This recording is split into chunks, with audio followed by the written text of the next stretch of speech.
पाठ 2 माँ मदर। पाठ परिचय। प्रस्तुत पाठ में एक गरीब माँ की महानता का चित्रण किया गया है। माँ के हृदय में अपने बच्चे की बड़ी से बड़ी गलती के लिए भी क्षमा का स्थान रहता है। माँ स्वयं कष्ट सहकर बच्चों को सुख सुविधा देने का प्रयास करती है, पर कभी कभी संतान अपनी दुनिया में इतनी डूब जाती है कि माँ के प्रति अपने कर्तव्य का निर्वाह नहीं कर पाती। कई बार परिस्थितियां भी इसके लिए जिम्मेदार होती हैं। पाठ का उद्देश्य: कौशल, वाचन श्रवण, पठन पाठन, मौखिक व लिखित प्रश्नोत्तर।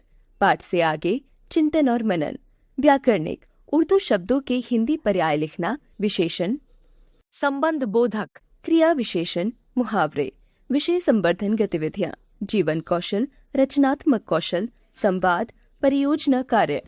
शिक्षा: हमें अपने वृद्ध माता पिता का सदैव ध्यान रखना चाहिए। मास्टर हमीद दिल्ली के एक मदरसे में पढ़ाते थे। उनका घर मुर्शिदाबाद में था। उनके अब्बा बढ़ई का काम करते थे। हमीद मिडिल का इम्तिहान देने वाला था कि बस्ती में प्लेग की बीमारी फैली। इस महामारी में हमीद के अब्बा भी चल बसे। हमीद की माँ के पास कफन दफने के बाद कुल 27 रुपए बचे। हमीद मिडिल में इम्तिहान में पास हो गया था। अब उसे आगे पढ़ने का शौक हुआ। माँ से 15 रुपए लिए और दिल्ली पहुंच गया। शहर में घंटों घूमने के बाद गली कासिम जान में अपने पड़ोसी नसरुल्ला खां कांस्टेबल के घर पहुंचा। नसरुल्ला खां ने, जो हमीद के अब्बा को अच्छी तरह जानते थे, हमीद की बड़ी खातिर की और अपने छोटे से मकान के दरवाजे के पास उसके लिए एक छोटा सा खटोला डाल दिया। हमीद अब यही रहने लगा। एक मदरसे में नाम भी लिख गया और 3 साल में वह 10वें दर्जे तक पहुंच गया। इसी समय में हमीद ने अपनी जमात के एक लड़के को, जो हिसाब में कमजोर था, हिसाब पढ़ाना शुरू कर दिया। उस लड़के के अब्बा हमीद को 7 रुपया महीना देने लगे। मदरसे में सर्दियों की छुट्टी थी। नसरुल्ला खां ने भी छुट्टी ली और मुर्शिदाबाद जाने का इरादा किया, तो हमीद को साथ लेते गए। उस जमाने में हमीद की माँ के पास बस अपने शौहर के वक्त के 12 रुपए थे और आंगन में कटहल का पेड़, जो हर साल 25-30 रुपए में बिक जाता था। मगर जब हमीद घर पहुंचा तो माँ ने एक रिश्तेदार के यहाँ उसकी शादी का सारा बंदोबस्त कर रखा था। शादी जैसे तैसे हो गई। शादी के 7वें रोज हमीद दिल्ली वापस चला आया। यहाँ आकर इम्तिहान की तैयारी में लग गया। मार्च में इम्तिहान हुआ और वह 2 दर्जे में पास हो गया। अब नौकरी की फिक्र हुई। बहुत दिन इधर उधर मारे मारे फिरने के बाद एक मदरसे में काम करने का मौका मिला। हमीद को अब 20 रुपए महीना मिलते थे। 3 रुपए माहवार का एक छोटा सा बिना आंगन का घर मिलते ही वह 3 दिन की छुट्टी लेकर घर गया और अपनी बीवी को साथ ले आया। गरीब माँ फिर अकेली रह गई। 7 बरस हो गए। इस जमाने में हमीद के यहाँ 3 लड़के हुए और 1 लड़की, जिनमें से 1 लड़का और 1 लड़की मर गए। तनख्वाह अब उसकी 30 रुपए थी और 10 रुपए महीने पर एक लड़के को उसके घर पर भी पढ़ाया करता था। मगर दिल्ली का खर्च, बाल बच्चों का साथ, गरीब हमीद के पास बचता बचाता कुछ नहीं था। इसीलिए माँ के खत पर खत आते। खुद भी उसका जी बहुत चाहता था, मगर जाने की नौबत न आती थी। मास्टर हमीद सुबह मोहल्ले की मस्जिद में नमाज पढ़ते और तब कोई काम करते। नमाज पढ़कर लौटते तो एक 70 बरस की सफेद बालों और झुकी कमर वाली धोबिन जुनकिया रास्ते में अपनी लाठी लिए घाट को जाती मिलती। न जाने क्या बात हुई कि 7-8 दिन से जुनकिया ना मिली। 8वें दिन उन्होंने पड़ोस के एक लड़के से पूछा, जुनकिया धोबिन का क्या हाल है? लड़के ने कहा, जुनकिया तो कल रात को 1 बजे मर गई। उसकी बिरादरी वाले कल जमुना पर उसे फूंक भी आए। मास्टर हमीद का बेचारी जुनकिया से क्या वास्ता, मगर यह खबर सुनकर कलेजा धक से हो गया। रास्ते भर सिर झुकाए न जाने क्या सोचते रहे। मदरसे पहुंचे तो उदास उदास, घर आए तो सुस्त सुस्त। बीवी ने पूछा तो उसे भी कुछ न बताया। मगर तीसरे रोज बकरीद की छुट्टी होने वाली थी। हमीद ने 2 दिन की छुट्टी की दरख्वास्त और दी और ऐन बकरीद के दिन मुर्शिदाबाद का टिकट ले रेल में सवार हो गया।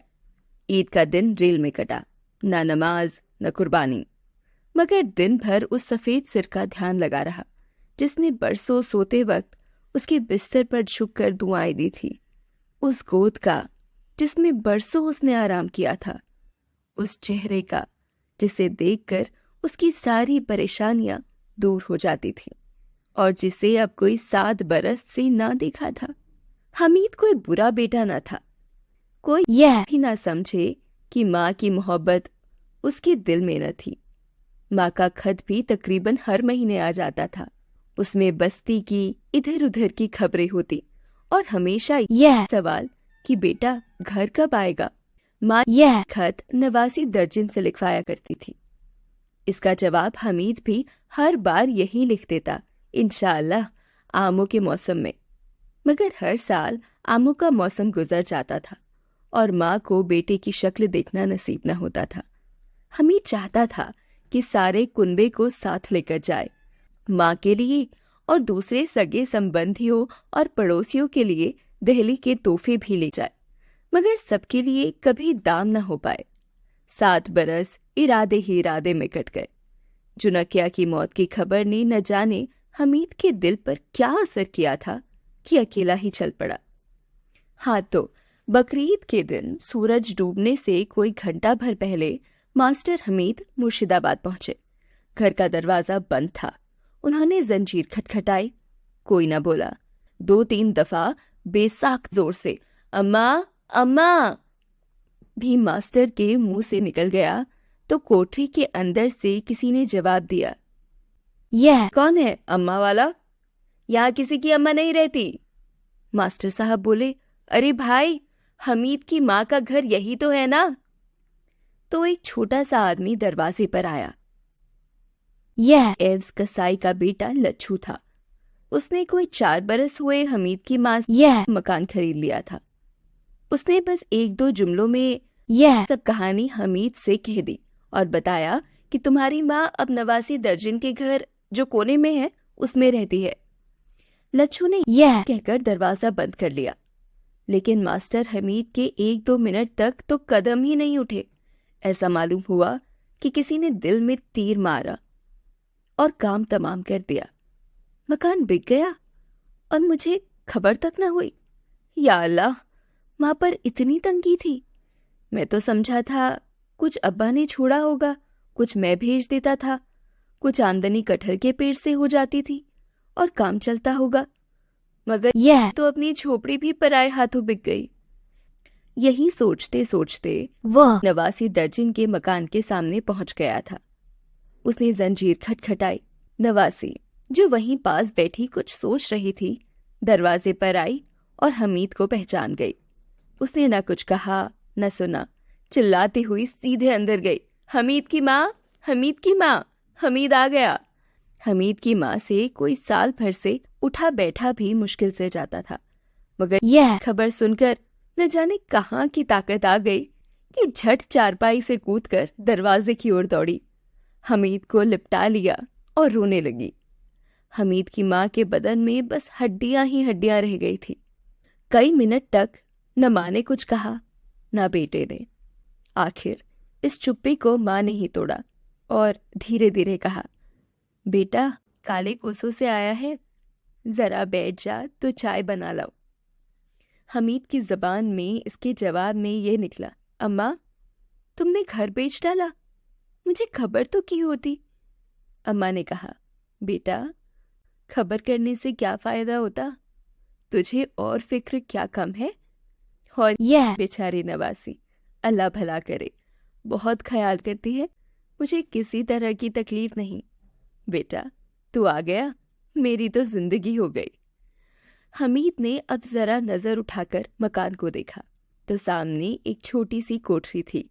हमीद ने माँ से पूछा, अम्मा क्या तुम यहीं सोती हो? माँ ने कहा, नहीं बेटा, मैं उधर दूसरी कोठरी में रहती हूँ, यहाँ तो नवासी सोती है जो तुम्हें खत लिखा करती है। अम्मा क्या तुम अब भी कुछ काम करती हो? अब तो तुम्हारे हाथ थक जाते होंगे। नहीं बेटा, हाथ तो अभी तक काम देते हैं, मगर कोई 1.5 साल से आंखें बेकार हैं। हमीद चिल्लाया, आंखें? अम्मा, तो क्या तुम मुझे भी नहीं देख सकती? माँ ने हमीद के सर पर हाथ फेरा, फिर गालों पर, उसके सिर को छाती से लगाया।